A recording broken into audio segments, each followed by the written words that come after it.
الحمد للہ رب العالمین والعاقبۃ للمتقین والصلاة والسلام علی اشرف الانبیاء والمرسلین اما بعد فاعوذ باللہ من الشیطان الرجیم بسم اللہ الرحمن الرحیم ومن احسن قولا ممن دعا الی اللہ وعمل صالحا وقال اننی من المسلمین۔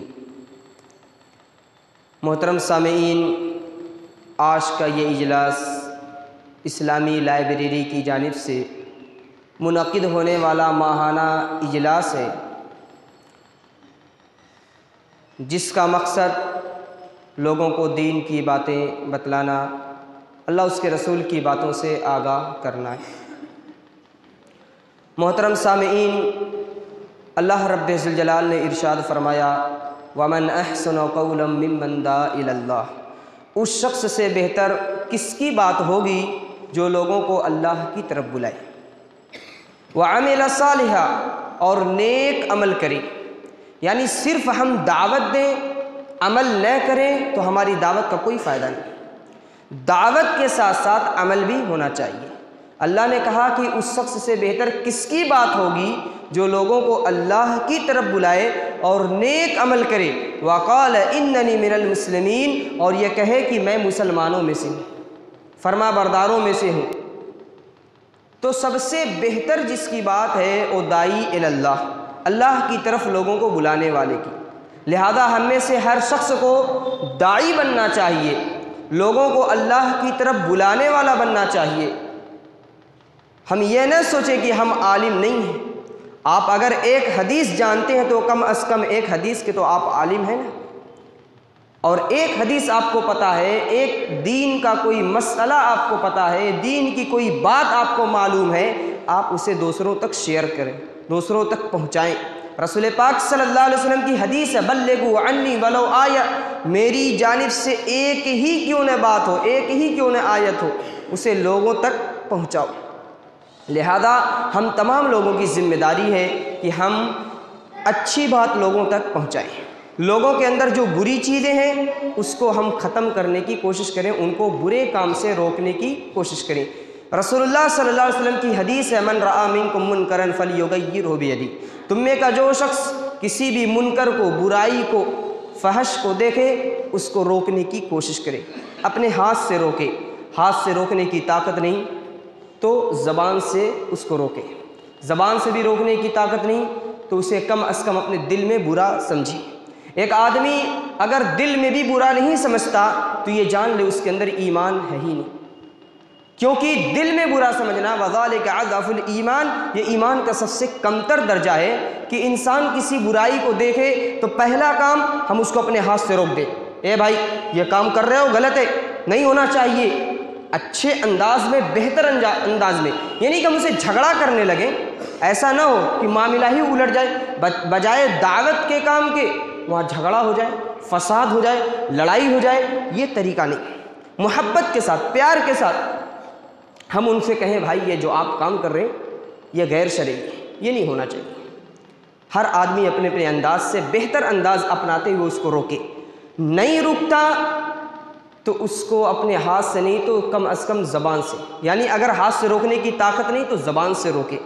زبان سے بھی کہنے کی اگر طاقت نہیں تو اسے دل میں کم از کم ضرور برا سمجھے، کیونکہ یہ سب سے کمتر درجہ ہے کہ انسان اسے دل میں برا سمجھے۔ دل میں بھی آپ برا نہیں سمجھتے، بس سوچتے ہیں جو ہو رہا ہے ہونے دو، ٹھیک ہے کوئی بات نہیں، تو یہ جان لو آپ کے اندر ایمان ہے ہی نہیں۔ اس لیے ہم میں کا ہر شخص جو ہے اس کام کی فکر کرے اور لوگوں کو اللہ کی طرف بلائے، کیونکہ دعوت کا کام انتہائی اہم ہے۔ اگر ہم دعوت کے کام کریں گے اللہ تعالی ہماری مدد کرے گا۔ ایک حدیث کا ٹکڑا عرض کر کے میں تلاوت کلام اللہ کے ذریعے سے پروگرام کو باضابطہ شروع کروں گا۔ اللہ کے نبی صلی اللہ علیہ وسلم کی سواری کے پیچھے حضرت عبداللہ بن عباس رضی اللہ عنہ بیٹھے ہوئے تھے۔ نبی کریم صلی اللہ علیہ وسلم نے کہا اے غلام، کیا میں تمہیں کچھ باتیں نہ بتلا دوں جس کے ذریعے سے اللہ تجھے فائدہ پہنچائے؟ عبداللہ بن عباس نے کہا ہاں اللہ کے رسول ضرور بتلائیں۔ نبی کریم صلی اللہ علیہ وسلم نے کہا احفظ اللہ یحفظک، آپ نے 10 باتیں بیان فرمائی، ان میں سے پہلی بات جو ہے وہ انتہائی اہم ہے، وہی میں بیان کر کے بات کروں۔ احفظ یحفظک، تم اللہ کی حفاظت کرو اللہ تمہاری حفاظت کرے گا۔ اللہ کی حفاظت کا کیا مطلب ہے؟ کیا اللہ ہماری حفاظت کا محتاج ہے؟ نہیں۔ اللہ کی حفاظت کا مطلب اللہ کے دین کی حفاظت کرنا، اللہ کے دین کی تبلیغ کرنا، اللہ کے دین کی نشر و اشاعت کرنا، اللہ کے دین کو لوگوں تک پہنچانا، یہ ہے اللہ کی مدد کرنا۔ اگر ہم یہ کریں گے تو اللہ تعالیٰ کا وعدہ ہے، نبی کریم صلی اللہ علیہ وسلم نے کہا احفظ، تم اللہ کے دین کی حفاظت کرو اللہ تمہاری حفاظت کرے گا۔ اور جس کا محافظ اللہ بن جائے، پوری دنیا مل کر بھی اس کا کچھ بھی نہیں کر سکتی۔ حضرت ابراہیم علیہ السلام کا محافظ اللہ تھا، پوری قوم نے مل کر آپ کو آگ میں ڈالا، آگ نے آپ کو نقصان نہیں پہنچایا۔ رسول پاک کے خلاف پورا مکہ، پورے عرب کے لوگ آپ کے گھر کا محاصرہ کر لیا جاتا ہے کہ اب آپ کو قتل کر دیا جائے گا، آپ کو صفحہ ہستی سے مٹا دیا جائے گا، لیکن محافظ اللہ تھا، انہی کے سامنے سے نکل گئے۔ وَجَعَلْنَا مِن بَيْنِ أَيْدِيهِمْ سَدًّا وَمِن خَلْفِهِمْ سَدًّا فَأَغْشَيْنَاهُمْ فَهُمْ لَا يُبْصِرُونَ۔ اس آیت کریمہ کو پڑھتے ہوئے نکل جاتے ہیں اور وہ آپ کا کچھ بھی نہیں کر پاتے۔ حضرت موسیٰ علیہ السلام، فرعون اپنے لشکر کے ساتھ آپ کا تعاقب کر رہا ہے، پیچھا کر رہا ہے، محافظ اللہ ہے، سامنے دریا، پیچھے فرعون کا لشکر، لیکن پھر بھی آپ بچ جاتے ہیں، دریا میں راستہ بن جاتا ہے۔ کیوں؟ محافظ اللہ ہے۔ تو جس کا محافظ اللہ ہو، جن کی حفاظت اللہ کرے، اس کا کوئی بھی کچھ نہیں کر سکتا۔ یہ یاد رکھنا چاہیے، ہمارے دل کے اندر یہ بات بالکل پیوست ہو جائے کہ اگر ہمارا محافظ اللہ بن جائے گا تو پوری دنیا بھی مل کر ہمارا کچھ نہیں کر سکتی۔ اور اس حدیث کے اندر رسول پاک نے یہی بات کہی کہ اے عبداللہ بن عباس، تم اللہ کے دین کی تبلیغ کرو، اللہ کے دین کی حفاظت کرو، اللہ تمہاری حفاظت کرے گا۔ لہذا تبلیغ کی بڑی اہمیت ہے، اس کو معمولی کام نہ سمجھے۔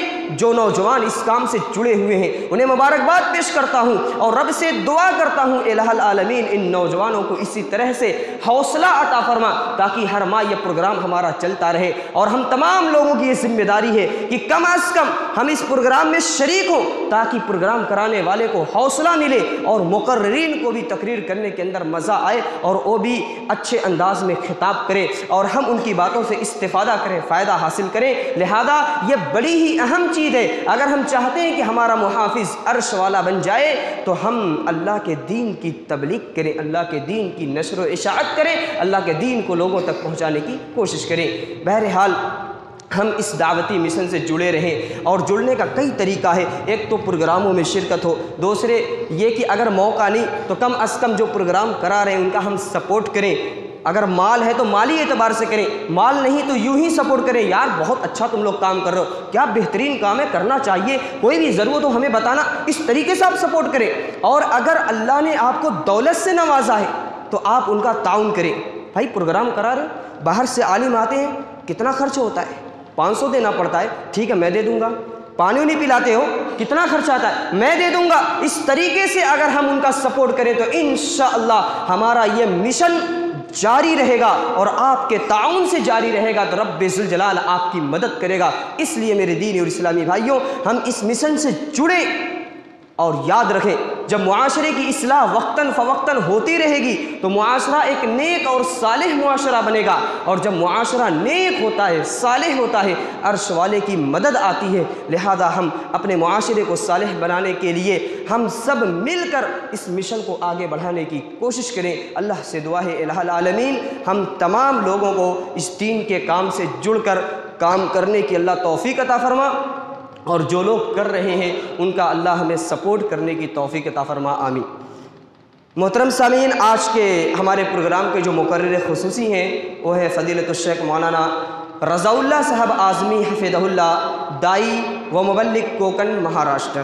آپ ہمارے اسی امیلو گاؤں کے ہیں اور بامبے کے اندر رہ کر آپ دعوت کے کام کو انجام دے رہے ہیں۔ الحمدللہ آپ ایک متحرک اور فعال دائی ہیں، اور اس علاقے کے اندر اور اس فقط کوکن ہی نہیں، کوکن کے آس پاس کے علاقے میں بھی آپ دعوت کے کام کو انجام دے رہے ہیں۔ اللہ سے دعا ہے رب العالمین آپ کی اس کاوش اور کوشش کو قبول فرمائے۔